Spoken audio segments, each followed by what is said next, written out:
유엔에서 놀라운 결정이 내려졌습니다. 바로 한국어가 유엔의 공용어로 자리 잡게 되었다는 소식인데요. 일찍부터 공용어 자리를 노렸던 일본은 한국의 공용어 채택 소식에 망연자실 했다고 합니다. 사실 일본어가 아니라 한국어가 공용어가 될 수 있었던 이유가 있었다고 하는데요. 대체 그 이유는 무엇이며 현재 세계에서 한국어가 차지하는 놀라운 위상에 대해 지금부터 자세하게 설명해 드리겠습니다. 사랑합니다. 대한민국 대통령님 감사합니다. 2014년 하마 준주례 국제전기통신연합 사무총장은 부산 백스코에서 열린 개막식에서 한국어로 인사를 건넸는데요. 당시 또래 사무총장의 발언은 이례적이라고 할 정도로 파격적이었습니다. 유엔은 규정에 따라 영어, 프랑스어, 중국어, 스페인어, 러시아어, 아랍어 등 6개 언어를 공용어로 사용하고 있습니다. 문서와 발표를 6개 언어로 제한하고 있는데 이 관례를 깨뜨린 것이죠. 그때 당시만 하더라도 한국어가 국제 무대에서 공용어로 쓰인다는 것은 상상할 수 없던 시절이었습니다. 유엔 내부에서도 또래 총장의 행동에 대해 다소 지나치다는 의견이 나올 정도였죠. 하지만 2012년 들어서 한국어의 위상은 2014년에 비해 달라졌습니다. 한국어가 유엔 공식 행사에 쓰여도 전혀 이상하지 않은 상황이죠.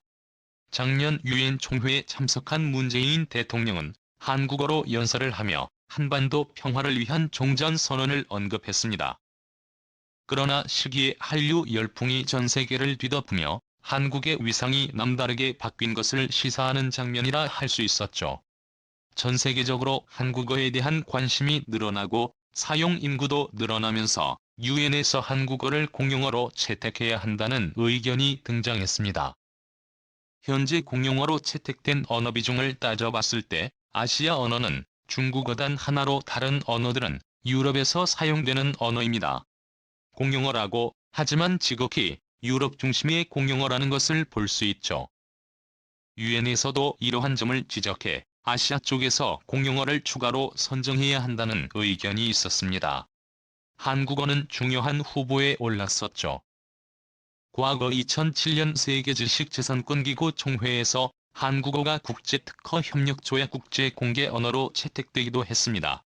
2009년에는 유엔 공용어의 문제를 주제로 한 토론회에서 한국어가 유엔 공용어로 채택될 수 있게 해야 한다는 발언이 나왔지만 현실성 없는 제안이라는 소리까지 들어야 했었는데요.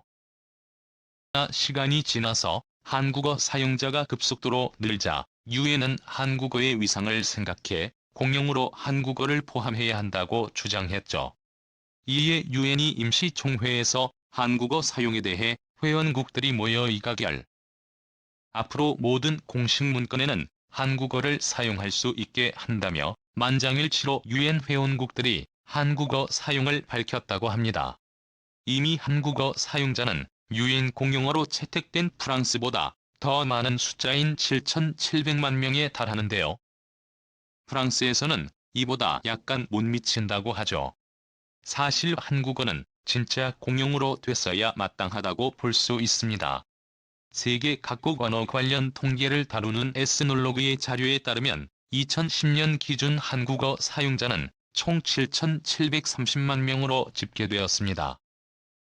TS나 오징어 게임을 비롯한 한국 콘텐츠가 인기를 끌기 전에 집계된 자료로 사실 이보다 더 많은 인구가 한국어를 사용하고 있죠. 을 비롯한 동남아시아 시장에서는 한국어는 영어보다 더 인기 있는 언어로 한류 드라마를 비롯 한국 콘텐츠가 강세를 보이는 시장이기에 젊은 층들은 완벽히 한국어를 할 줄 몰라도 한국어를 어느 정도 알아듣는다고 하는데요. 삼성전자를 비롯한 한국 기업들이 동남아시아에 진출하면서 한국 기업에 취직하고자 하는 이들이 늘었고 한국어 수요도 덩달아 폭증했다고 합니다. 여러 요인이 맞물려서 한국어를 배우고자 하는 이들이 한국어를 가르치는 선생님들보다 더 많아 공급 부족 현상을 겪는다고 하죠. 심지어 베트남 현지 가수가 베트남어로 발매한 가사에 한국어를 사용해 인기를 끈 일도 있었습니다. 비의 남편이라는 가수가 안녕이라는 발라드를 발표했는데요. 한국식 정통 발라드를 떠올리게 하는 음원은 현지에서 높은 성적을 거두었다고 합니다. K-팝 유행을 이끌고 전 세계 문화 콘텐츠 산업의 중심이라 할 수 있는 미국도 한국어 배우기에 여념이 없습니다. 특히 비틀스 팬클럽인 아미들은 한국어를 따로 배울 정도로 한국어 습득에 열의를 보일 정도인데요. 팬들만 배우던 와중에 미국 전역으로 한국어의 인기가 폭발하게 된 사건이 일어납니다. 또 오징어 게임이 그 주인공인데요. 작년 안에 넷플릭스를 통해 방영된 한국 드라마가 전 세계를 강타했고 미국은 작년 한 해를 오징어 게임의 해라고 불릴 정도로 이 드라마에 푹 빠졌습니다.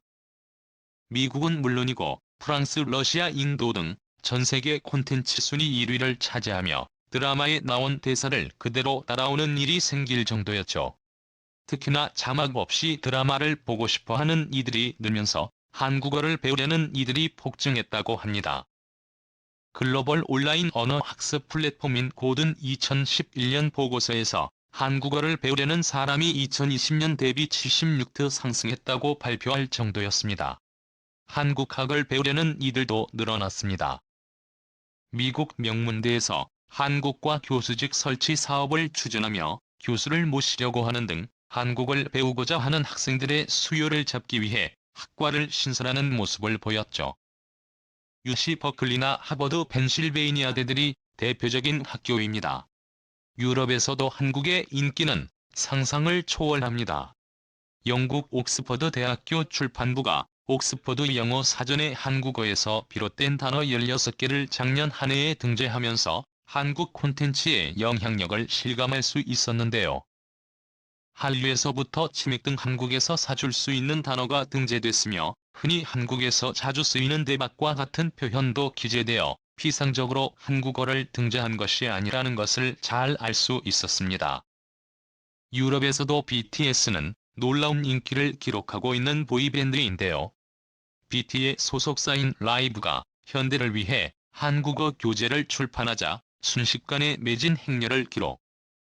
이 책에 나온 한국어를 공부해 인증하는 일이 SNS에서 화제를 끌며 한국어 단어가 SNS를 점령하는 기현상이 일어났죠. 이번에 전 세계 세종학당은 한국어의 인기에 힘입어 연일 매진 행렬을 기록하고 있죠. 이집트의 경우 세종학당이 수용할 수 있는 최대 인원이 120명이지만 대기자 수는 2,800명을 기록할 정도로 인기입니다. 터키의 경우도 230명 정원에 2,500명이 대기를 하고 있고 러시아 세종학당에서도 한국어를 배우기 위해 밤을 새서 대기줄에 있을 정도라고 합니다. 야말로 수요에 비해 공급이 못 따라가는 현실이죠. 세종학당에서 현지인들을 대상으로 한국어를 이는 30지강 사는 외국에서 한국어가 인기인 이유는 배우기 쉽다는 점도 있다는 것을 강조했는데요. 다른 언어와 달리 일주일 정도면 읽고 쓰기가 가능하고 학습하기 쉬운 콘텐츠들이 널려 있기에 배우기도 좋다는 장점이 있는 것이죠.